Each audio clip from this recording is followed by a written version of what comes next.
देखिए हमने बात किया था कि नानक ने जो है पुरुषों को गांव में 3 काम दिया था, ठीक है। और क्योंकि ये लंबा एक अनुच्छेद है तो थोड़ा सा हमने इसको 2 ट्रिक बनाया है जिसके माध्यम से इसको हम समझ सकते हैं। तो पहला हमने जो ट्रिक बनाया था, नानक ने जो पुरुषों को गांव में 3 काम दिए थे, उसी में जो एक पुरुष जो था जिसमें से हम क्या कहेंगे, जिसका नाम है आलोक, उसने क्या किया, उस गाँव में जाके पानी पिया।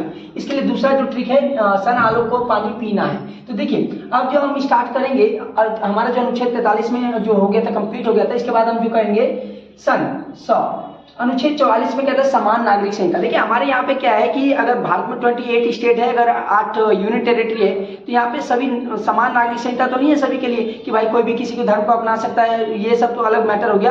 क्या एक ही तरह के बोलियों को बोला जा सकता है, क्या एक ही प्रकार की भाषा को बोला जा सकता है? नहीं, क्योंकि अलग अलग स्टेट है तो अलग अलग कल्चर होगा, उनको अलग अलग रिलीजियन होगा, ये सब हम यहाँ पे बात कर सकते हैं। तो बहरहाल हमारे इंडिया में एक समान प्रकार की नागरिकता जो है नहीं है, समान नागरिकता संहिता जो है पूरी तरीके से लागू तो नहीं किया गया है, परंतु इसका जो है वर्णन अनुच्छेद 44 में किया गया है, समान नागरिक संहिता।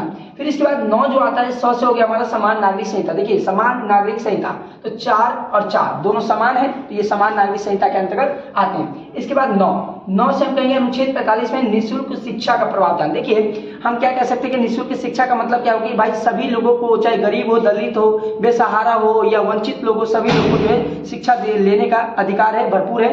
86वें संविधान संशोधन 2002 में जब हुआ था, इसमें कहा गया था भाई 6 से लेकर 14 वर्षों तक जो बच्चे होंगे उसको अनुच्छेद 21A क्लोज 1 के तहत जो है शिक्षा प्रोवाइड किया जाएगा।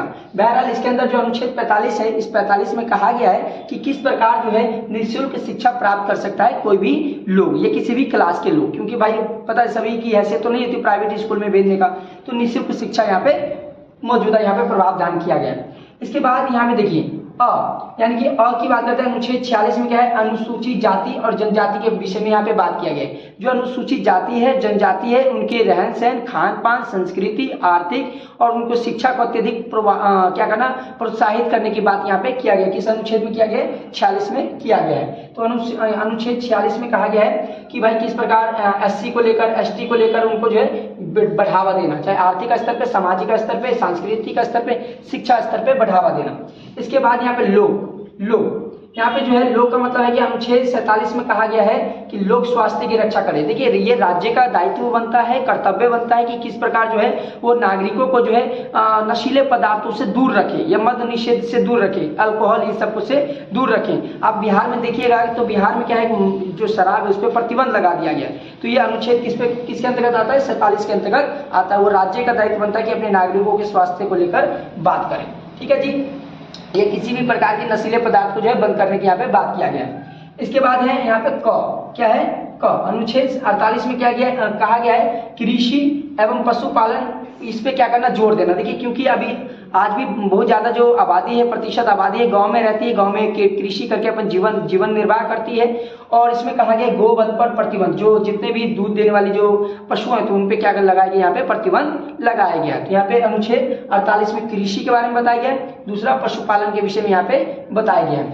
फिर यहाँ पे देखिए अब यहाँ पे क्या है कि यहाँ पे हमें क्या करना है, ये वाले टर्म को लेना है, बस इस वाले को हटा देना है। यहाँ पे पीना है, सन आलोक को पानी पीना है, तो पी अनुच्छेद जो है 48 क, यहाँ पे लिखा गया कि अनुच्छेद 48 क में जो है क्या है, पर्यावरण एवं वन्य जीव की रक्षा करें। देखिए सरकार का दायित्व बनता है कि किस प्रकार जो है पर्यावरण की और वन्य जीव की, जितने भी जीव जंतु हैं उसकी रक्षा करे, ये सरकार का दायित्व बनता है, राज्य का दायित्व बनता है। आपने ये भी पढ़ा होगा कि जो हमारे जो 11 मौलिक कर्तव्य हैं वो इसके अंतर्गत पर्यावरण और वन्य जीव के अंतर्गत भी आते हैं। ठीक है जी।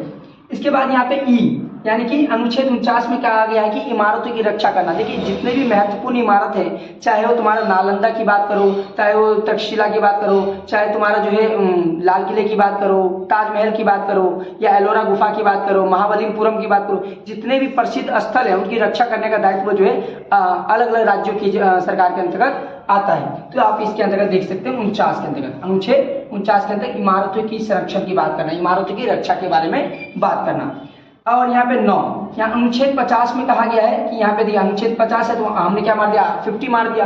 अनुच्छेद 50 में क्या आता है, न्यायपालिका जो है कार्यपालिका से अलग रहेगा। आपको कमेंट सेक्शन में बताना है क्वेश्चन कि जो द स्पिरिट ऑफ लॉ नामक जो किताब है वो किसने लिखा था। ठीक है, चलिए तो यहाँ पे अनुच्छेद जो 50 में कहा गया है कि न्यायपालिका एवं कार्यपालिका जो है अलग रहेगी। यहाँ पे जो है एक पृथक्करण की यहाँ पे बात किया गया है। ठीक है जी।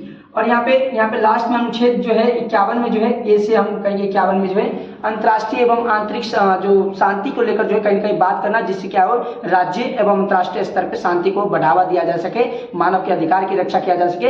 इससे हम कहीं ना कहीं क्या होगा, एक सौहार्दपूर्ण भावना को जागृति कर सकते हैं। तो ये जो टोटल हमने किया था, ये जो आपका 36 से 51 जो अनुच्छेद है पूरा हमने राज्य की नीति निर्देशक तो समझा। अगले एपिसोड में हम जो है मौलिक अधिकार का ट्रिक लाएंगे, उसके विषय में आपको समझाने की कोशिश करूंगा। वीडियो अच्छा लगा तो वीडियो को लाइक शेयर कमेंट जरूर कीजिएगा। धन्यवाद।